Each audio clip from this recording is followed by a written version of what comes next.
Bismillahirrahmanirrahim. Assalamualaikum warahmatullahi wabarakatuh.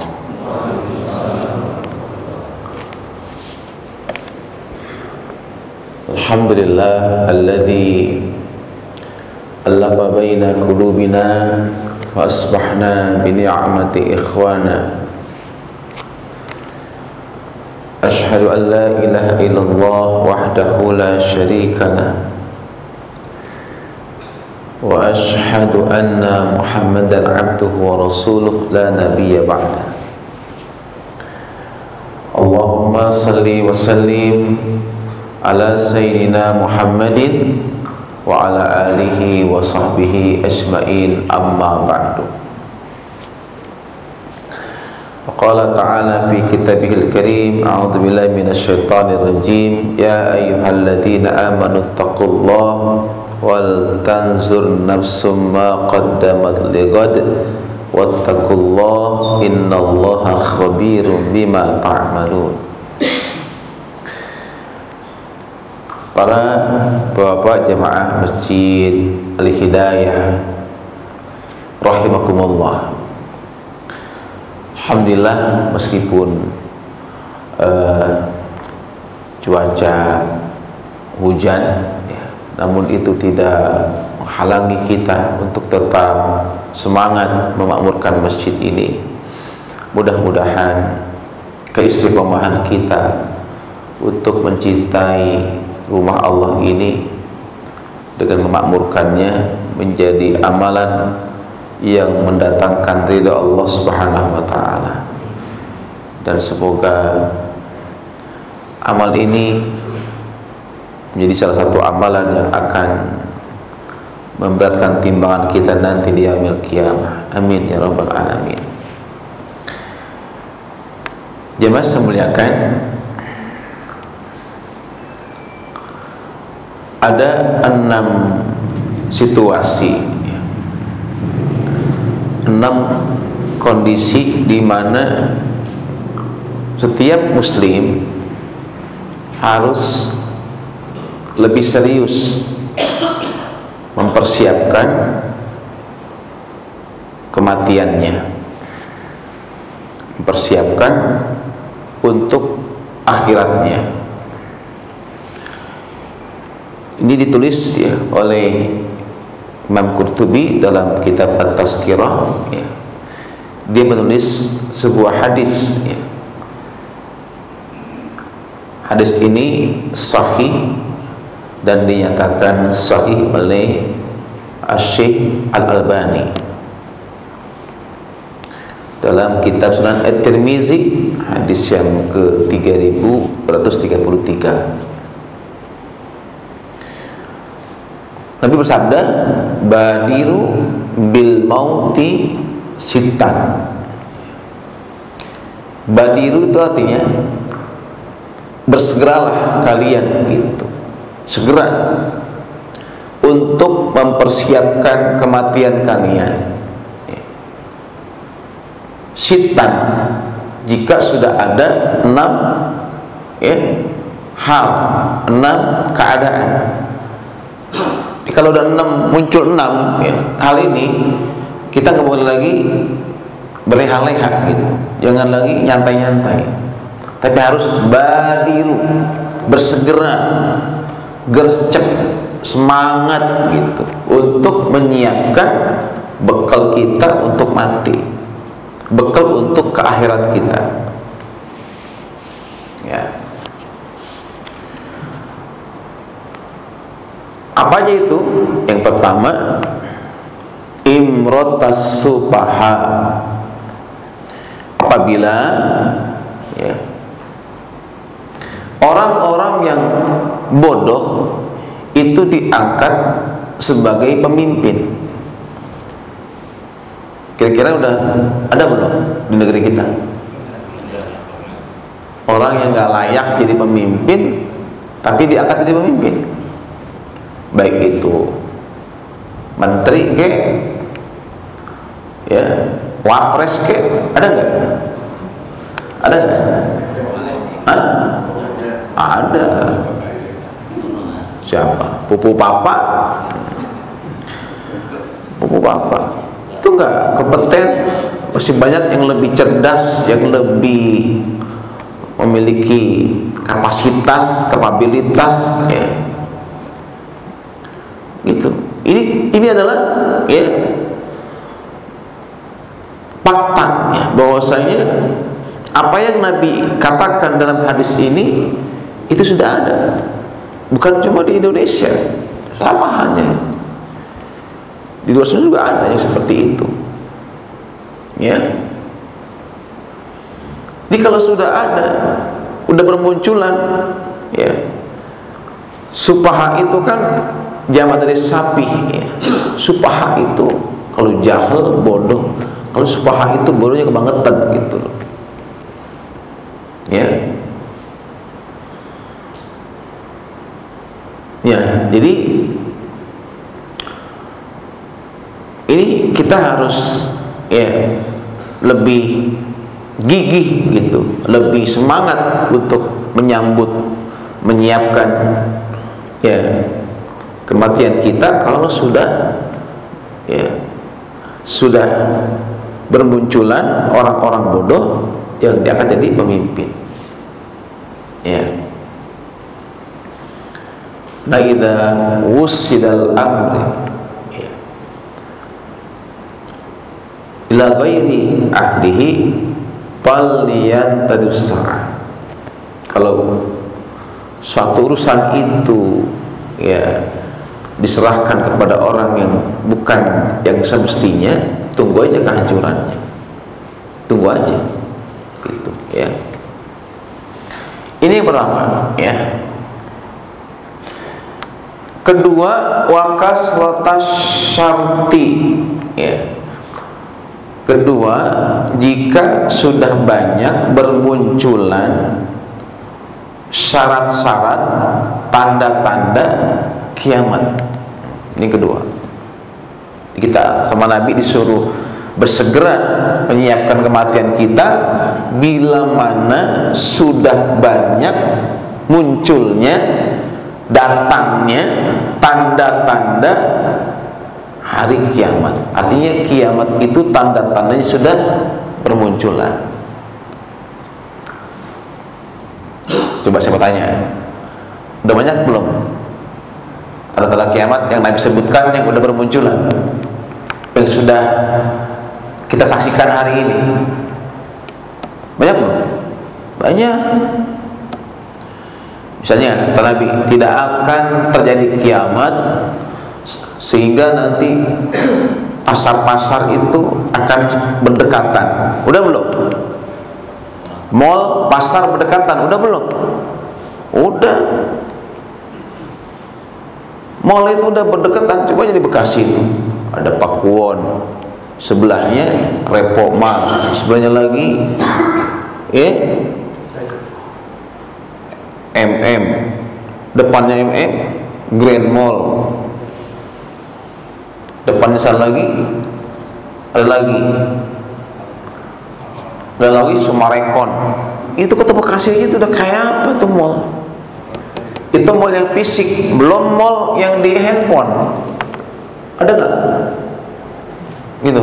Di handphone nggak ada. Pasar kan? Ada. Ada Lazada, Bukalapak, Shopee, Blibli, Tokopedia. Itu kan pasar juga. Deket banget tuh pasar tuh.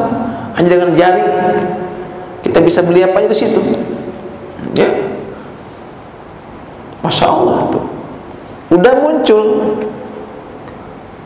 Pasar akan berdekatan. Orang akan berlomba-lomba membangun gedung yang tinggi. Udah belum? Sudah. Akan terjadi perang besar antara orang Islam dengan orang Hindu. Udah belum? Udah. Tanda kiamat akan terjadi jika orang Islam perang dengan orang Hindu. Pakistan sama India kan Hindu. Udah perang kan? Meskipun sekarang itu ada senjata, tapi udah mulai perang. Dan nanti akan dimenangkan orang Islam, kata Nabi. Di sebelum datangnya Imam Mahdi, sebelum turun Nabi Isa alaihissalam, itu akan terjadi perang besar antara orang Islam melawan orang Hindu, dan nanti orang Islam melawan orang Yahudi, gitu ya. Terjadi jemaah sekalian. Kiamat akan terjadi sebelum tanah Arab akan kembali menghijau. Udah belum? Udah belum? Udah. Sekarang Arafah itu udah hijau. Dulu tahun-tahun sebelumnya, tahun 80-an gersang. Bahkan dulu ada jamaah haji kena panas ekstrim meninggal dunia puluhan. Jamaah haji Indonesia itu pernah meninggal di Arafah kena panas yang ekstrim, pecah-pecah bibirnya sampai keluar darah dari hidungnya, sampai membuat Soekarno ketika itu prihatin dan usul minta supaya di Arafah ditanam pohon. Diusul sama Raja Saudi. Kata Saudi, nggak ada pohon yang tumbuh di tanah Arafah karena tanahnya berbatu, nggak ada air, nggak ada pohon yang tumbuh. Kata Soekarno, kami punya pohonnya, kalau mau kami akan tanam dan akan saya kirim petaninya sekalian. Kata Raja Saudi, silakan tanam, kalau memang ada. Ditanam tuh sama Soekarno, bener tumbuh sampai sekarang tuh. Makanya nama pohonnya itu dinamain pohon Soekarno. Oke. Jadi di Arafah itu banyak pohon-pohon karang muda rindang, itu namanya pohon Soekarno. Ya. Karena idenya dulu itu yang nanam adalah ya Soekarno. Ketika zaman sebelum apa namanya itu ya Soeharto ya pernah jamaah haji itu sampai mengalami ya kepanasan yang ekstrim, membuat jamaah haji meninggal dunia di sana. Jadi banyaknya tanda-tanda kiamat ya, yang sudah kita saksikan hari ini, harusnya itu menjadi pecut buat kita, cambuk buat kita, agar kita tuh lebih ya serius gitu menyiapkan kematian kita. Karena sejatinya mati itu kehidupan yang sebenarnya.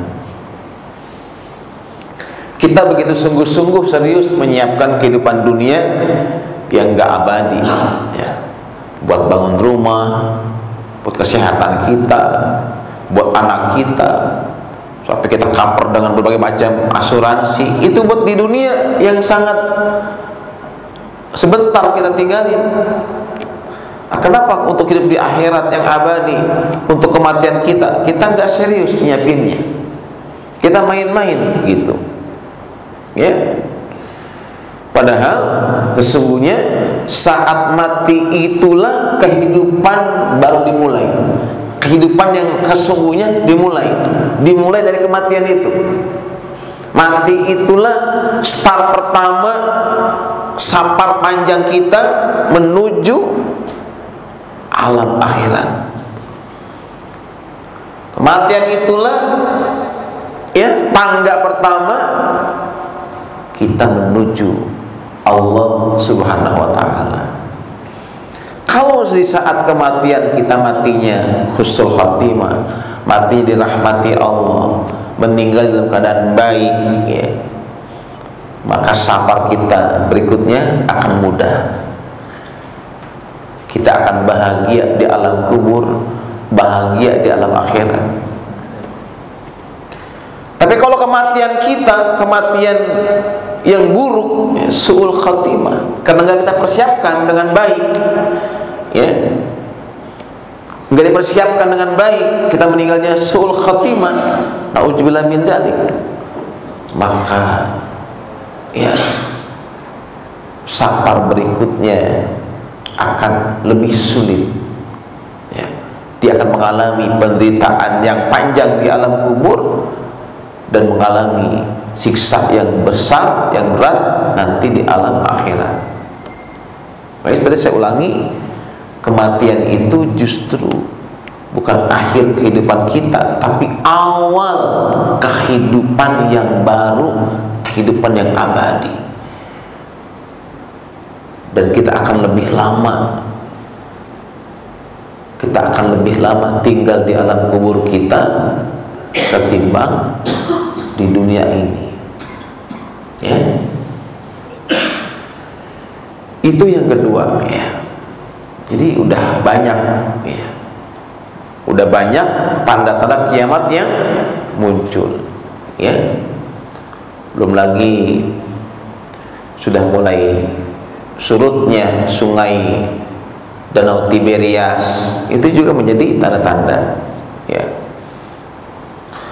Ketiga, wabai al-hukmi.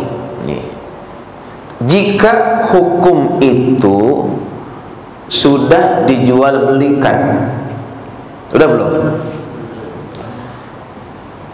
Betapa bobroknya hukum di negeri kita, betul? Orang salah bisa benar, orang benar bisa salah, ya. Di ya, Mahfud MD itu pernah, ya, dia wawancarai, dia bilang hukum di negeri kita itu sangat bobrok, hancur. Di orang kalau mau ada sidang di pengadilan, kalau dia punya uang, dia bisa titip dengan uang yang dia punya, dia bisa tunjuk hakimnya, dia bisa tunjuk jaksanya, pengacaranya, dan semua udah diatur, gitu. Jadi sidang itu hanya sandiwara aja, gitu. Nah, dia tahu sebelum, ya, sidang udah tahu vonisnya, gitu. Udah tahu vonisnya seperti apa. Kalau hukum dijual beli, ya, keadilan sudah sulit untuk didapatkan, ya, hakim bisa disuap, maka di saat itulah badiru bil mauti, kata Nabi, segeralah kalian untuk, ya, menyiapkan kematian, segeralah kalian untuk, ya, menjemput kematian. Kenapa? Karena ketika itu sedang tidak baik-baik saja jemaah sekalian kondisi itu, ya. Jemaah semuliakan. Kemudian yang keempat, istighfaban biddami, yaitu apabila pembunuh, sekarang orang bunuh orang tuh kayaknya enteng aja, betul Pak? Betul? Coba ya, hampir tiap hari kita mendengar berita tentang pembunuhan, ya. Dan itu kayak biasa, lumrah gitu, bukan sesuatu yang besar gitu, ya. Ya. Padahal nyawa umat Islam itu sangat besar nilainya. Bahkan dia mengatakan sangat tinggi, sangat mulia, bahkan melebihi Ka'bah. Ada yang mengatakan seperti itu, nyawa orang Islam itu. Tapi hari ini nyawa orang Islam itu udah kayak nyawa nyamuk, ya, kayak gak ada harganya. Sang pacar bunuh kekasihnya, ya, setelah dia menyetubuhinya, ya, dibunuh, masukin koper, ya, tenang aja dia tuh, bawa koper kayak nggak terasa bersalah, tenang gitu, ya. Kembali lagi di Jawa tuh, ya, sang pacar membunuh kekasihnya karena udah hamil di luar nikah. Udah gitu pacarnya pinjam duit, ya, pinjam duit pacarnya nggak dibalik-balikin gitu. Udah gitu dihamilin lagi kekasihnya itu. kondisinya hamil, begitu punya utang sama pacarnya, ditagih, marah, disuruh nikahin nggak mau, ya, didesak-desak, akhirnya panik, dibunuh tuh, ya, kekasihnya di rumah orang tuanya. Nah, orang tuanya lagi renovasi rumah, ada pasir, ada semen, dicor tuh pacarnya, digali berapa sentimeter, dikubur depan halaman rumahnya, malam-malam dicor, ya. Dan yang seperti itu banyak mas sekalian, sangat banyak, ya. Orang tua yang kehilangan anak gadisnya, ya, setelah anaknya itu kehilangan kehormatannya, sangat banyak, ya. Itulah betapa bahayanya kalau anak kita itu berpacaran, ya. Betapa bahayanya kalau anak kita itu seks bebas, ya. Karena hari ini banyak, ya, anak muda yang gonta-ganti pacar, dan setiap dia pacaran pasti disetubuhi pacarnya itu. Nah, kalau dia berzina dengan pelacur, dia mesti modal, mesti bayar tuh pelacur, mesti sewa kamar, betul? Tapi kalau dia pacarin orang, anak orang, nggak usah pakai modal. Terus saling cinta, saling suka, iman lemah, nafsunya tinggi, ya, terjadilah mereka hubungan intim, suka sama suka, nggak bayar kan, gratis, ya. Di mana lakukan? Di hotel mahal, disewa apartemen kan murah, 100.000 jadi, ya. Apartemen di Bekasi itu kan jejer tuh, banyak kosong. Apartemen Mutiara kosong, apartemen Lagun kosong, dan itu jadi sarang tempat prostitusi anak-anak remaja, ya mas sekalian, ya. Nauzubillah min zalim. Makanya kita tuh Pak, kalau punya anak perempuan tuh, ya Allah, ya, mohon sama Allah semoga anak-anak kita dijaga kehormatannya oleh Allah, amin ya rabbal alamin. Ngeri Pak kalau kita menyaksikan, ya, pergaulan anak-anak sekarang. Belum lama saya diminta, ada seorang ayah ketemu saya, nangis-nangis dia, Pak Ustadz, bisa tolongin saya enggak, gitu. Apa dulu nih, gitu. Tapi ini aib Pak Ustadz, saya malu. Ya nggak apa-apa, ngomong aja. Gini Pak Ustadz, anak saya kelas 3 SMA dan mau dikeluarin sama kepala sekolahnya karena sudah hamil 6 bulan Pak Ustadz. Masya Allah, la ilaha illallah. Jadi saya mohon Pak Ustadz, ya, cari solusi buat anak saya ini. Terus siapa yang menghamilin? Saya bilang pacarnya Pak Ustadz. Pacarnya di mana? Ya nggak jauh lah di sini. Kelas berapa? 2 SMP. Ya, coba. Anaknya dia 3 SMA, pacarnya 2 SMP. Alhamdulillah. Akhirnya, ya udah gini, udah kayak gitu, nikahin aja, ya. Tapi kamu yang nikahin sebagai ayahnya, bukan saya. Saya nggak bisa nikahin, kamu aja yang nikahin. Saya hanya mediasi aja, panggil orang tuanya, ketemu, sepakati di mana nikahnya. Nikahlah di musola, di gang rumah saya itu ada musola Al-Barakah, ya. Saya yang bikin akte, apa namanya, itunya, nikah sirinya gitu, ya.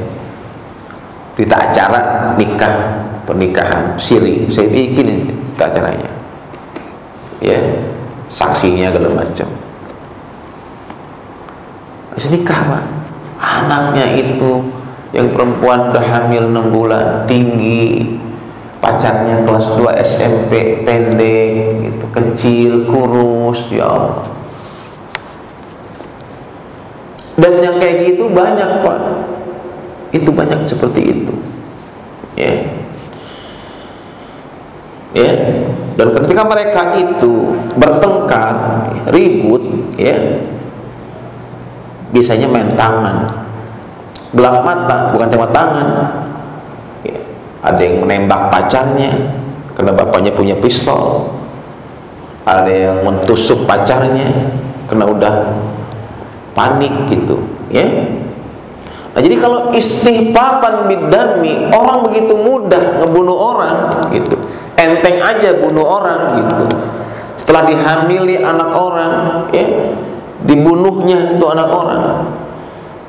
Habis dibunuh masukin karung, dibuang ke sungai, ada masuk koper, ada yang dikecor.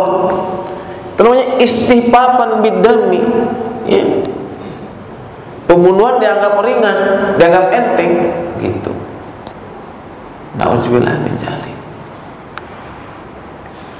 Belum lagi yang tawuran, pelang gitu mah, ya, nggak ada belas kasihan, ya, saling bunuh anak-anak. Korbannya itu luar biasa, ya. Saya punya sepupu tuh, rumahnya satu gang sama saya, kepalanya sampai terbelah 2 Pak, dibelah pakai pedang tuh sama temennya. Ratna tawuran jam 3 pagi. Tuh anak malamnya tuh habis yasinan, bayangin coba, habis yasinan disamper main, bukan main, nggak tahunya ajak tawuran. Wah tuh ayahnya itu luar biasa, terpukul tuh anaknya, jadi tubuhnya bersimbah darah, ya. Begitu bapaknya kan ketua Gibas apa gitu ya, ketua ormas Gibas gitu ya. Wah, langsung dia lapor polisi, ya. Dicari tuh siapa yang ngebacok, nah, ketemu tuh, tahunya satu kampung Pak, satu kampung, cuma beda RW aja. Auzubillah min dzalik. Jadi begitu mudah orang tuh ngebunuh, saling bunuh, ya, nggak tahu dosanya apa, salahnya apa, kok saling bunuh, ya kan? Itu namanya istihbaban bidami, ya. Ketika pembunuhan dianggap remeh. Kalau udah kayak gitu kondisinya, ya, udah kayak gitu kondisinya, badilu bil maut, kata Nabi, segeralah kalian untuk mempersiapkan kematian kalian. Jangan nyantai-nyantai, jangan lagi kita, ya, buang-buang waktu untuk hal yang gak penting gitu, ya. Fokus, ya, ke akhirat, fokus ibadah kepada Allah, banyakin taubat kepada Allah, ya. Seperti itu yang dianjurkan Nabi kepada kita. Kemudian jamaah saya muliakan, itu berapa? Keempat, ya. Ya, saya ulangi. Pertama, jika orang bodoh diangkat jadi pemimpin, udah banyak muncul tanda-tanda kiamat. Ketiga, hukum dijual belikan, ya.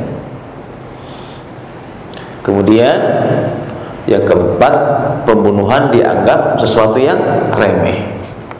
Nah, yang kelima, nah ini, waqati atar-rahimi, jika, ya, orang sudah banyak putus silaturahim, banyak kita dapati, ya, saudara sama saudara udah nggak saling tegur sapa.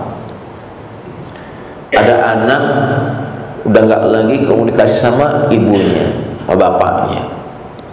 Padahal teknologi sangat mendukung untuk itu. Mereka punya HP, bahkan nomornya ada yang 2 nomor, 3 nomor, HP-nya ada yang 2, ada yang 3. Tapi HP yang banyak itu nggak membuat dia bisa berkomunikasi dengan baik dengan orang tuanya, dengan saudaranya. Justru yang terjadi selek, konflik sama saudara. Sampai lebaran, 3 lebaran nggak pernah tegur sapa. Ya. Belum lama saya lebaran ke sebuah tempat di mana ada seorang ibu-ibu udah tua, usianya udah 70 tahun. Saya kunjungin karena dia sering sedih gitu ya, katanya anaknya jarang pulang. Saya datangin tuh, saya tanya, "Bu, kenapa sedih aja?" "Iya ini Pak Ustadz, anak saya udah 3 lebaran nggak pulang-pulang, nggak pernah silaturahim." Jadi momentum lebaran nggak dimanfaatin itu anak untuk pulang ke orang tuanya. Lalu anak itu anak yang paling disayang, laki-laki yang paling soleh di keluarganya, dia tuh. Karena dari semua anaknya yang pesantren cuman dia pesantren. Jadi anak tuh tinggal pesantren, cuman dia pesantren. Soleh betul anaknya.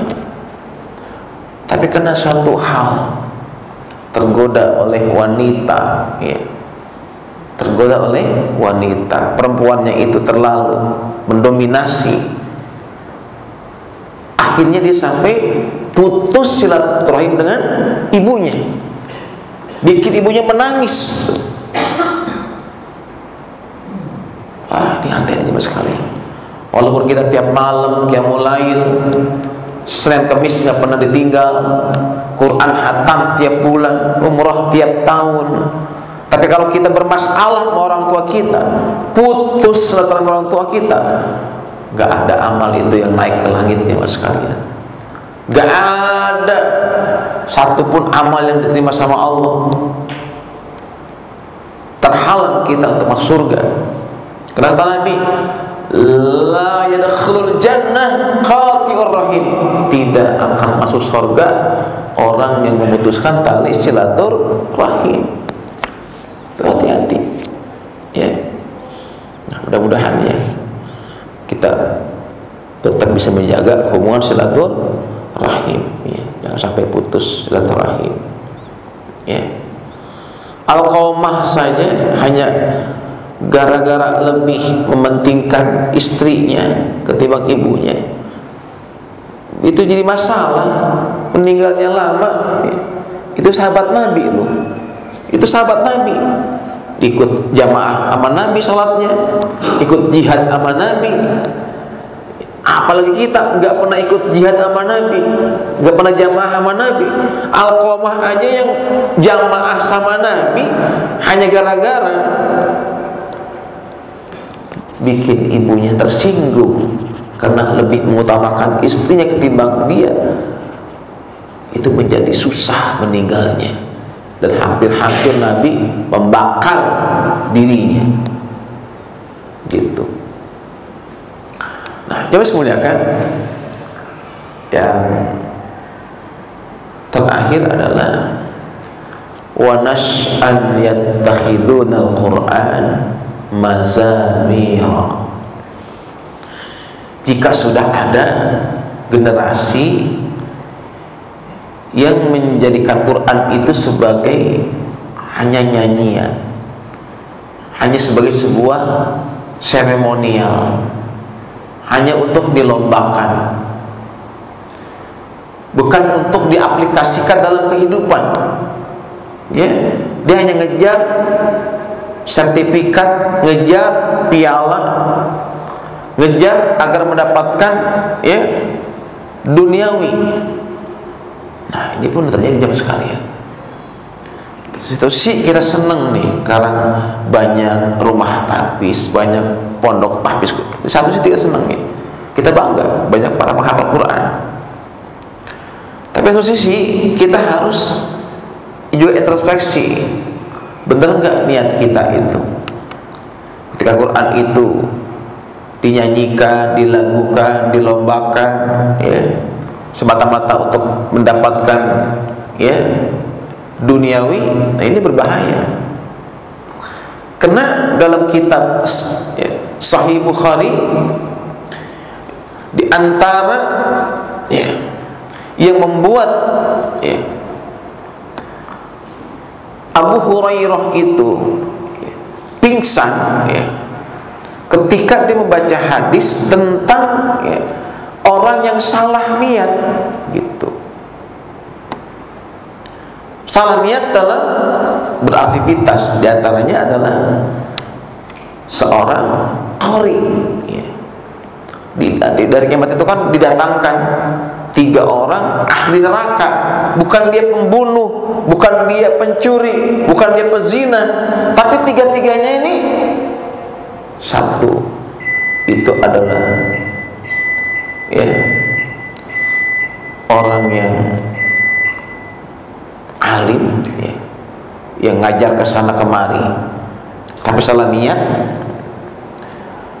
Kemudian qari, ya, yang baca Quran bagus, salah niat juga. Ketiga, orang kaya yang sedekah ke sana kemari, salah niat juga. 3-tiganya ini masuk neraka karena salah niat. Nauzubillah min dzalik. Baik, udah isya ya. Aja dulu silakan. Tafadhol.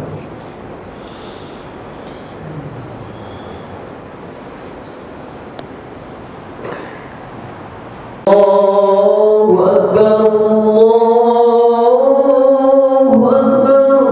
Allah. La ilaha illallah. La ilaha illallah. Allahumma rabbana ati sirana syarafa.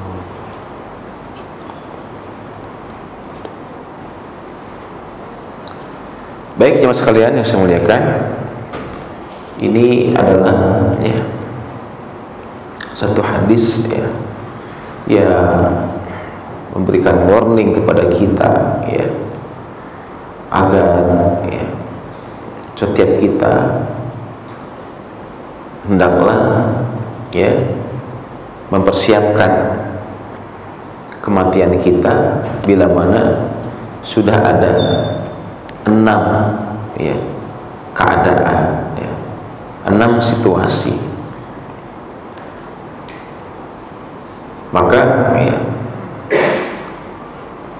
sudah seharusnya, ya, dalam kondisi di mana itu sudah terjadi, kita harus, ya, lebih mawas diri, ya, lebih semangat beramal soleh, mentaubati semua dosa-dosa kita, agar saat tiba ajal kita, kita betul-betul sudah mendapatkan dunia Allah Subhanahu wa Ta'ala. Nah, itu yang kita harapkan, ya.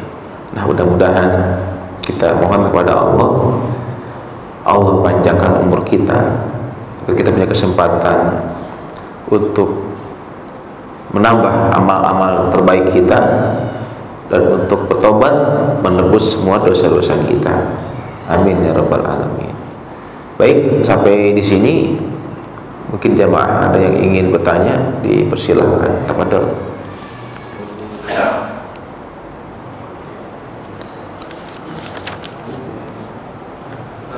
Ya, silakan. Tadi Ustadz nyinggung soal hadis yang perang antara umat Islam dan Hindu itu. Emang Ya. hadisnya gimana derajatnya, Ustadz? Maksudnya emang Hadisnya panjang, ya. Itu panjang, saya baca di kitab Tanda-tanda Akhir Zaman. Tebel gitu kitabnya itu. Ya. Hadisnya panjang, bahwasanya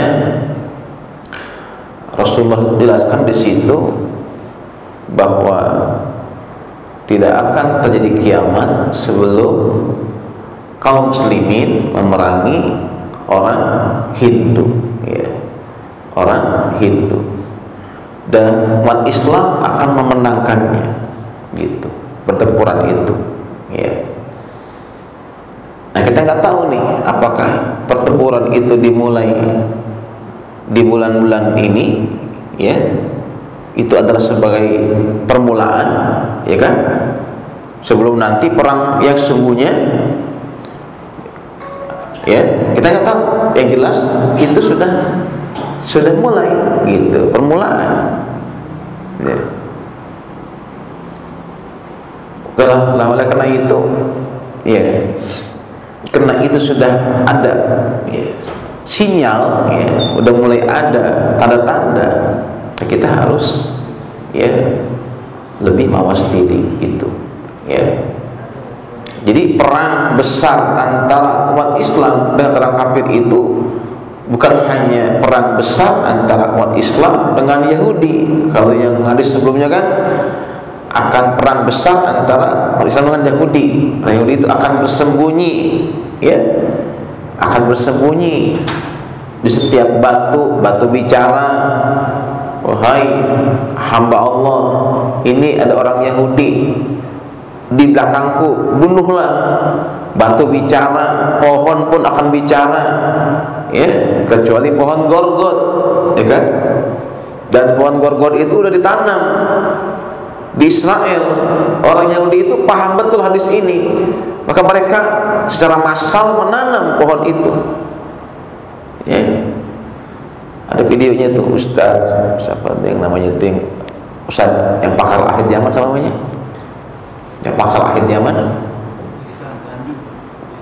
atau lagi yang dia kalau ceramahnya dia panjang tuh tentang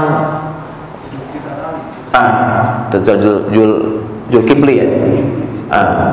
Dia pernah berkunjung ketika umroh plus Palestina, dia berkunjung, ya. Dia tunjukkan di video itu, para jamaah, inilah pohon gorgot yang ditanam oleh orang-orang Yahudi, ya. Tunjukin pohon gorgotnya itu, ya. Udah ada pohon itu. Jadi akan perang besar antara Islam dengan orang Yahudi, dan juga akan ada perang besar antara orang Islam melawan orang Hindu. Nah, orang Hindu itu adanya di mana? Di India, gitu, ya. Baik, cukup ya sampai di sini. Kita tutup dengan baca doa. Subhanaka Allahumma bihamdika asyhadu an la ilaha illa anta astaghfiruka wa atubu ilaik. Assalamualaikum warahmatullahi wabarakatuh.